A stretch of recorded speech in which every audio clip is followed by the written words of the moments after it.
Saint-Esprit, nous sommes là. Nous sommes là. Saint-Esprit, nous sommes là. Nous sommes là. Saint-Esprit, nous sommes là. Nous sommes là. Saint-Esprit, nous sommes là. Nous sommes là pour t'adorer et te louer.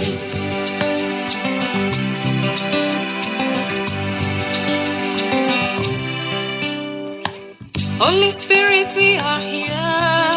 We are here. Holy Spirit, we are here. We are here. Holy Spirit, we are here. We are here. Holy Spirit, we are here.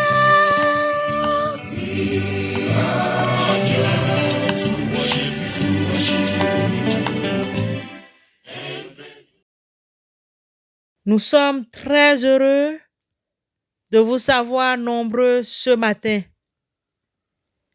Poussez vers Dieu des cris de joie, vous tous habitants de la terre. Chantez la gloire de son nom. Célébrez sa gloire par vos louanges. Dites à Dieu que tes œuvres sont redoutables à cause de la grandeur de ta force. Tes ennemis te flattent. Amen.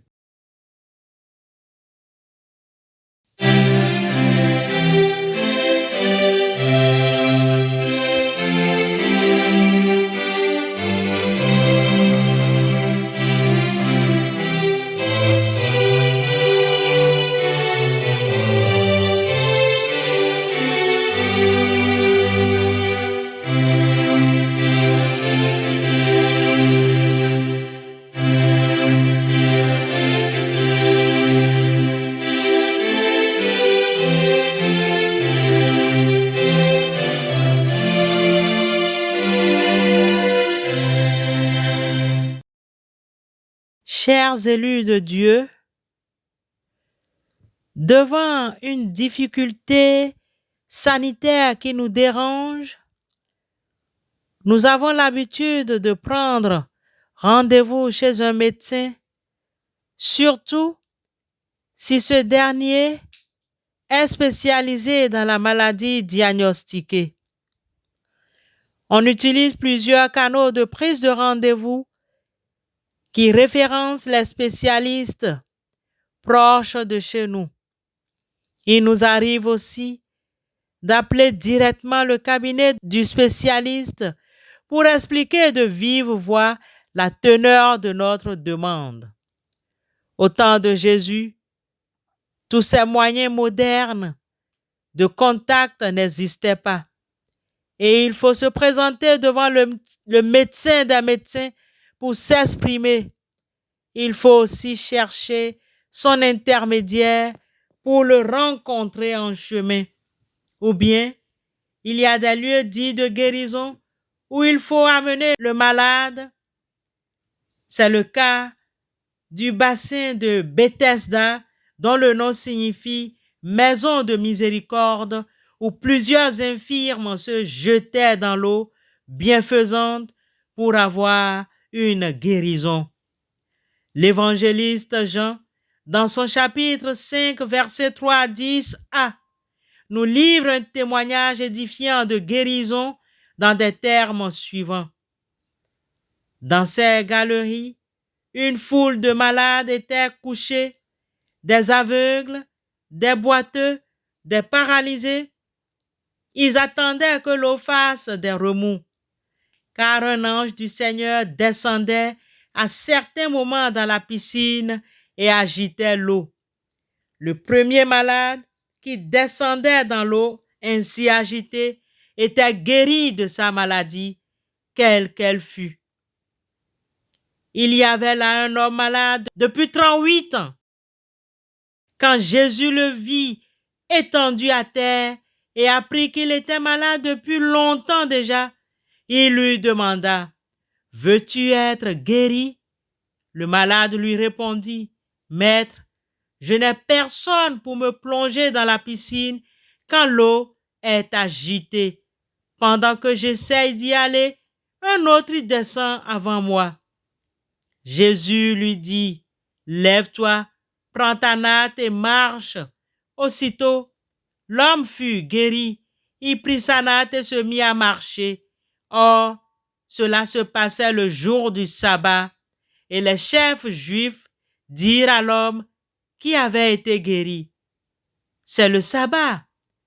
Tu n'as donc pas le droit de porter ta natte.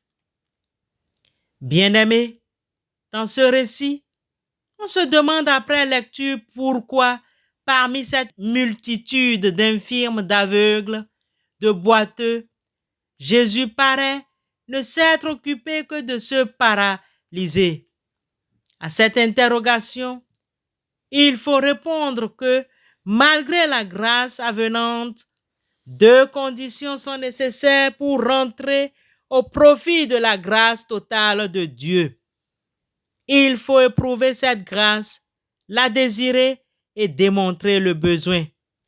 Frères et sœurs dans la foi, très vite, parmi tant de malades, Jésus a remarqué cet homme désespéré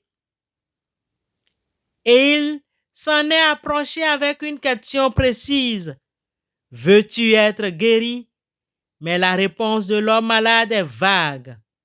Il raconte son histoire en rappelant que seuls les plus forts sont guéris. La réponse de ce malheureux est: je n'ai personne. Toujours en avant et tout proche de l'eau, toute sa vie misérable n'était que déception sur déception. Sans doute avait-il jadis compté sur les siens ou sur des amis secourables, mais ceux-ci s'étaient depuis longtemps découragés et il ne lui avait pas fallu 38 ans pour perdre ses dernières illusions. À présent, il n'a plus personne. Il a oublié qu'il peut avoir Jésus. Aujourd'hui, devant Jésus, il faut qu'il se lève, qu'il arrive au bout de sa fatigue, fatigué d'être couché, fatigué d'attendre le moment de l'eau, fatigué de patienter. Le pauvre, malade, le découragé, n'espérait plus en une guérison par le mouvement de l'eau. Heureusement que le Seigneur Jésus ne fait aucun cas de cette longue explication. Il est la solution à cette maladie qui a duré 38 ans. Il ordonne à l'homme de se lever et il va se lever pour marcher et donc devenir indépendant. Ensuite, Jésus lui ordonne de prendre son lit.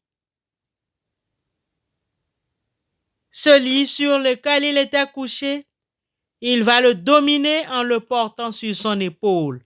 Enfin, le Fils de Dieu ordonne à l'homme de marcher, c'est-à-dire de faire un nouveau pas dans la vie.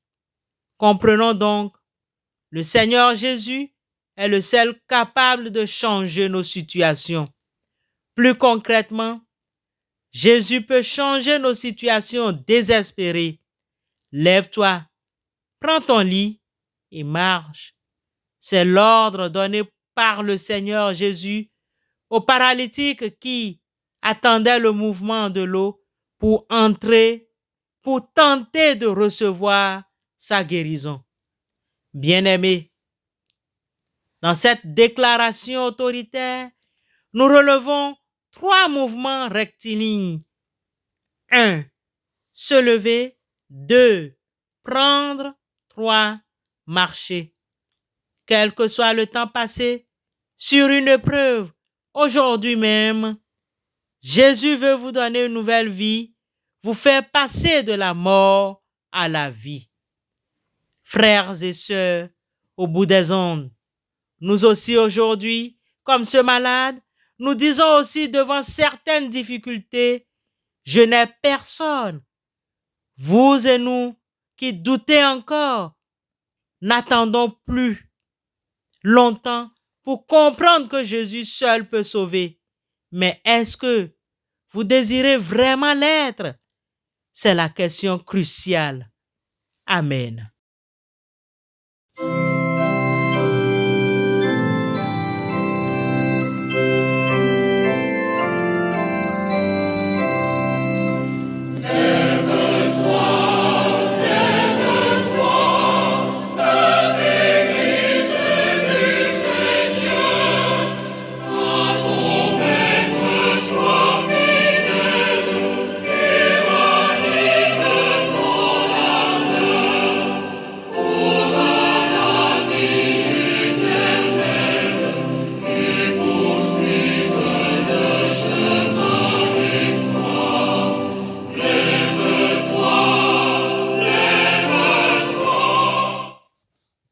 Dieu.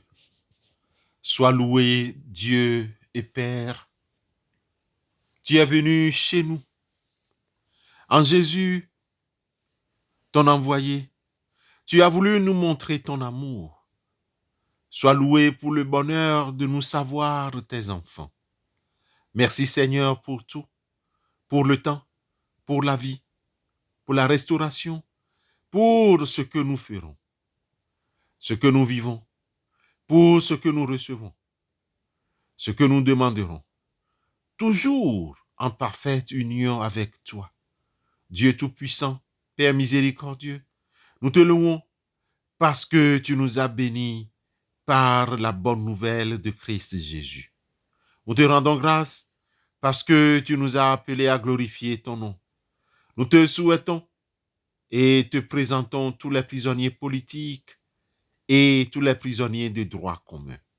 Nous te présentons tous les élèves, étudiants, apprenants, de tout niveau confondu, qui se préparent ou passent un quelconque examen ces jours-ci. Donne-leur l'intelligence nécessaire, donne-leur la réussite, nous t'en prions. Ta parole guérit. Elle touche au plus sensible de la souffrance. Elle apaise ce qui agite, rend limpide ce qui se trouble. Il suffit seulement de ton humble bienveillance pour que fleurisse la confiance. Bousculé par la vie et tout ce qui se passe ces derniers mois, tu sais que notre cœur d'enfant a besoin de toi. Quand la vie est une corvée, quand nos nuits sont remplies de cauchemars, merci d'être là, Seigneur, et d'être présent en nous. Quand la maladie nous atteint, quand l'épreuve est lourde à porter, merci d'être là, Seigneur, et de nous tendre la main quand nous sommes sans espérance, quand tout est noir à l'horizon. Merci d'être là, Seigneur, et de nous apporter ta lumière quand nous sommes seuls et oubliés, quand nous n'avons personne, quand nous avons peur d'aimer et d'être aimés. Merci d'être là, Seigneur, et de nous offrir ton amour. Prends-nous dans ta grâce, ô Dieu, sauve-nous et maintiens-nous sur ton chemin, car toi seul tu es digne, Seigneur. Tu es digne de recevoir l'honneur, tu es digne de recevoir la gloire, tu es digne de recevoir l'adoration, le Père, le Fils, le Saint-Esprit, maintenant et toujours au siècle des siècles. Amen.